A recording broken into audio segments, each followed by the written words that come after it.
Hi, my name is Misha and I'm from the US. So I didn't have a whole bunch of preconceived notions just because my family is from Bangladesh, so in Bangladesh is very similar to India culturally and the way it's set up. Bangalore, weirdly enough, is less hectic than Dhaka, so that was a nice adjustment. I think one thing I was really nervous about though was safety as a woman coming to India, as an American woman coming to India who I'm used to a lot of freedoms and a lot of ways of behaving in public that might not be the norm here, and I was worried I might accidentally invite someone wanting attention or do something that would put myself in danger.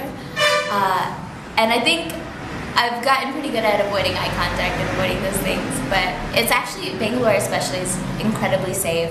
It's not at all as drastic or scary as I would have imagined. There's definitely moments, but overall I've felt a lot more comfortable than I had. I came to India because I was working my job in Boston and I really enjoyed my coworkers. I liked the work I was doing, but I wasn't feeling challenged, and I feel like I wasn't doing as much as I'm able to do to make a better impact and do more good in the world. And so I started looking for opportunities. My family is Bangladeshi, that's my heritage, so I thought I kind of want to move back towards South Asia, and India has a thriving social sector and it kind of had the opportunities I was looking for, so I think coming to India was partially to learn the social sector in an environment that was similar to my background, so eventually I could take that knowledge back and apply it in Bangladesh. Coming from the US to India to work in a social enterprise has definitely been a growth experience as a professional. Things work a lot differently here as far as, getting hard confirmations from people, running events, just organizing anything to function is a bit more of a challenge. It's hard to get concrete answers, and then when you do accomplish something or you do finish your program, you feel really good about yourself. And I feel like because I can function here and do my job duties here, I know I can do it somewhere like the US, where it's, I think, a little bit easier to get direct answers. People will actually tell you no versus whatever they do here. So that was cool. Like, it's given me a lot of room to grow also, just because here I think the opportunities are available. People want you to come in, they trust your knowledge and expertise, and they want you to grow within the organization. So in that way, my boss was really awesome in that she gave me some leeway. She said, what are your ideas? Like, what do you want to do? Let's see if we can do those. And I really got to grow and kind of build my own ideas. Whereas, as in the US, I was like really, bottom tier, and it was more like, I got things done for my bosses, but here I'm kind of doing things that I want to be doing and that I have kind of created from the ground up. My advice for them, for coming to India and working here is, don't think you're going to come here and save India. Indians are fixing the issues that affect Indians. You're here to help where you can and learn. Like, that's really the biggest thing. And I think that's something I've come across a little bit that really grinds my gears here is, we're here to learn, we're here to grow as professionals, and this is an opportunity for us to do some good while we're at it, but this definitely don't come with a savior complex. Be flexible, and I thought I was a flexible person before India, but I'm not. I wasn't, at least. Be really flexible, and then be prepared to be more flexible than that. Like, wherever you think you are, just know that you're going to have to put yourself much further outside of that, like, comfort zone, flexibility zone, whatever. And then, what else other advice I would have? Finally, I would just say, be open. People here are so friendly and nice. They want to help you more than I've seen anywhere, more than I've ever experienced in my US career. People want to help you. They want to meet you. They want to network with you. They want to give you connections to get things that you want to do done.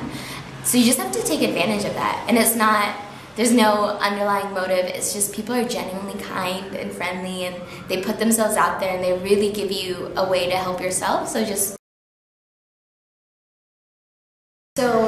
I would tell social enterprises, I've seen it go two ways. One, I would tell them to be patient, because these people do have skills and talents, but this is a very new environment for them. So it's going to take time to adjust and learn how to function in a society that is so different than wherever they're coming from, if it is different.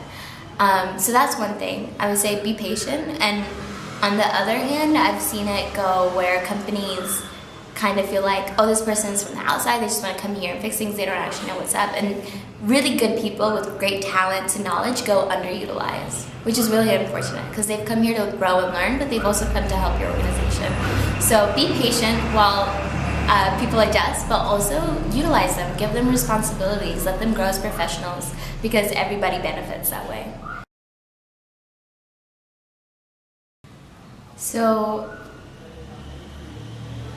around my 3-month mark, I was feeling really sad. You know, you see a lot of poverty, you see a lot of ingrained issues, entrenched issues in a society, and after a while, it kind of starts to wear on you. So seeing people of lower economic status, homeless people, poor people, was really hard. Being continuously exposed to that kind of poverty is hard. But then seeing the movements that are in India, the opportunities for people to grow, the opportunities for people who are helping each other, helping themselves, is amazing. So it kind of just really taught me the resilience in a community, in a society. You know, everybody has really hard, entrenched problems. Every country in this world does.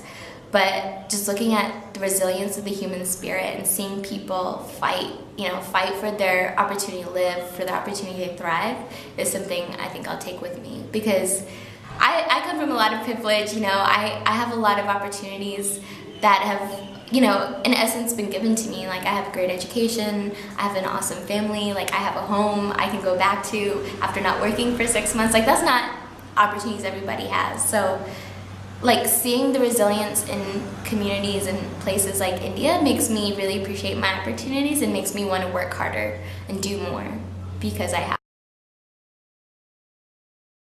not so many. Shoot, I can't, let me think. This is a really embarrassing moment. Okay, so you can't see the skirt I'm wearing, but I was wearing the skirt and I was walking down the steps of my apartment building, and the last flight you can see from the street, so people on the street can see me, and I was walking and I straight up ate it and fell down the entire flight, like that last flight of steps, and I just laid there. My skirt was like blown up. I was like, oh man, I was in pain and I was embarrassed, and there was a couple guys on the street who were just cracking up. They were laughing so hard. I was like, fair, I can't be mad, but it was so, it was straight up from a movie, so that was probably the most embarrassing. Thank you, Misha, you were awesome.